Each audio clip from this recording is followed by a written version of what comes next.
Welcome student. आज हम class 8 science उसका chapter 2 micro organism friend and foe उसके बारे में डिस्कस करने जाने वाले हैं। ये पार्ट 2 है। पार्ट 1 में हमने थोड़ा आधा चैप्टर जो है डिस्कस किया था। ओके, तो डायरेक्टली हम ये चैप्टर जो है उसका पार्ट 2 स्टार्ट करते हैं। ओके, तो पहली स्लाइड में आ रहा है माइक्रो ऑर्गेनिज्म जो है उसमें disease causing micro organism in animal. तो several micro organism not only cause the disease in human and plant but also in other animal.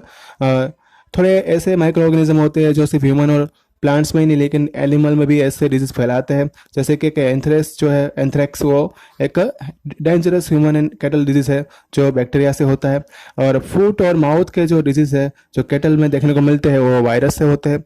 Robert ने 1876 में डिस्कवर किया था कि जो एंथ्रेक्स डिजीज जो है वो एक बैसिलस एंथ्रेसिस नाम का बैक्टीरिया होता है, उससे होता है। नेक्स्ट स्लाइड में आ रहा है disease causing micro organism in plant.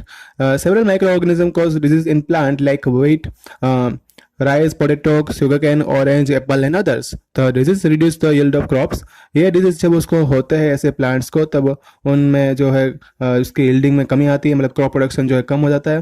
This can be control by use of the certain chemical which kills the microbes.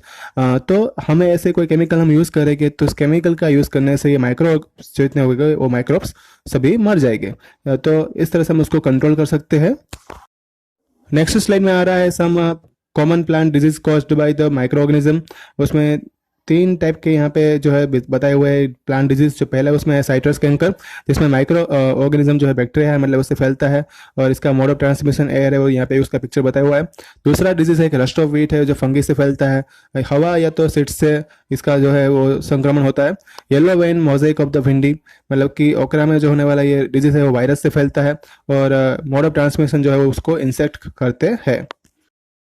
Next slide में आ रहा है food preservation. Food is spoiled bye micro organisms. Spoiled food has a bad smell and bad taste and causes food poisoning. Food can preserved by protecting it from the microorganism. तो अगर इस तरह से हमें जो फूड है वो micro organism है उसको बिगाड़ देते हैं, उसकी स्मेल जो है या तो टेस्ट है उसका वो जो है बदल जाता है और इसको बोलते हैं फूड पॉइजनिंग। उसको प्रिजर्व करने के लिए हमें माइक्रो ऑर्गेनिज्म से उसको बचाना पड़ेगा। उसके लिए यहाँ पे बहुत सारी मेथड बताई गई है। तो उसमें पहली मेथड जो आ रही है वो केमिकल मेथड है। तो यहाँ पे बताया कि food like pickles can be preserve by using chemicals like salt and edible oil. मतलब कि फूड को अगर जैसे कि पिकल्स है, अचार है, तो उसको हमें अगर बचाना है तो प्रिजर्व करना है तो हम केमिकल उसमें डाल सकते हैं, सॉल्ट या तो एडिबल ऑयल भी डाल सकते हैं। जाम और स्क्वेसिस जो रहती है उसको प्रिजर्व करने के लिए सोडियम बेंजोएट, सोडियम मेटाबाइसल्फाइट का यूज़ होता है। इस केमिकल को क्या बोलते हैं? Preservatives. By using common salt दूसरी मेथड है। Food items like fish, meat, amla, raw mangoes, tamarind etc can be preserve by the using common salt.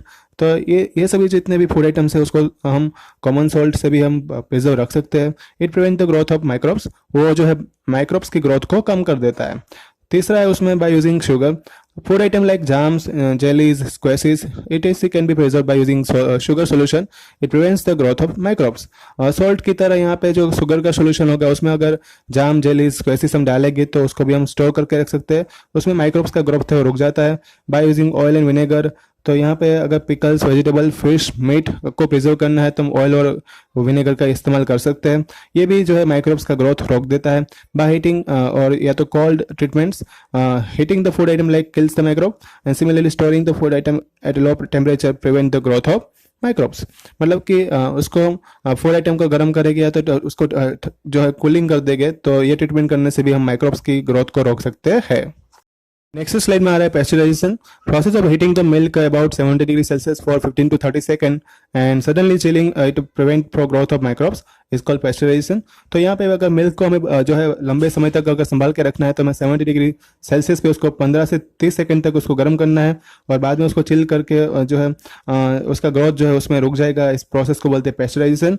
This process was discover by Louis Pasteur. इस process को Louis Pasteur ने discover किया था।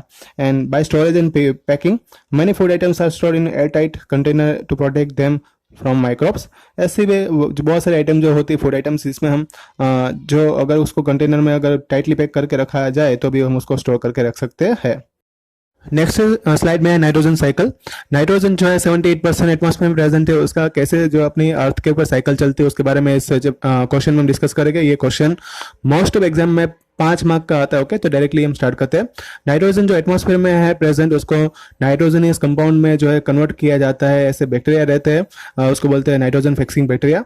और दूसरे उसमें जो है ऑर्गेनिज्म होते हैं, उसमें ब्लू ग्रीन एल्गी होती है। अब कभी कभी जो है बिजली गिरती है, मतलब lightning is also converted into nitrogenous compound into soil.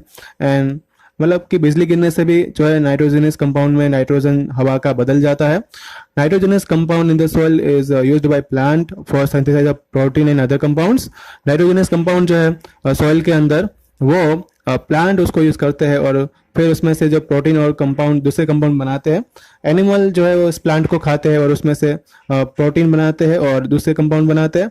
जब ये प्लांट्स और एनिमल मर जाते हैं तब उसमें जो बैक्टीरिया और फंगी जो जमीन के अंदर प्रेजेंट है, वो ऐसे नाइट्रोजनस वेस्ट को नाइट्रोजनस कंपाउंड में कन्वर्ट कर देते हैं और दूसरी बार जो है प्लांट उसका फिर से यूटिलाइज भी कर सकते हैं। Some other bacteria convert some nitrogenous compound into soil in the soil into nitrogenous gas which goes back to the atmosphere। अब दूसरे बैक्टीरिया जो है वो नाइट्रोजनस कंपाउंड जो जमीन के अंदर थे उसको फिर से जो है वो नाइट्रोजनस गैस में कन्वर्ट करने का काम करते हैं और फिर से ये नाइट्रोजन जो है वो हवा में चला जाता है। इस तरह से नाइट्रोजन साइकिल जो है वो चलती रहती है और जो अमाउंट है नाइट्रोजन का वो अपने एटमॉस्फेयर में फिक्स है, मतलब कि कांस्टेंट है। तो ये था आपका चैप्टर नंबर 2। आपको यहाँ पे होमवर्क जो है व्हाट्सअप कर दिया जाएगा। कोई इसमें डाउट है इस चैप्टर में तो आप यहाँ पे कमेंट बॉक्स दिया हुआ है, उसमें कमेंट करके मुझे बता सकते हो। ओके, रिवाइज करते रहना। Thank you all.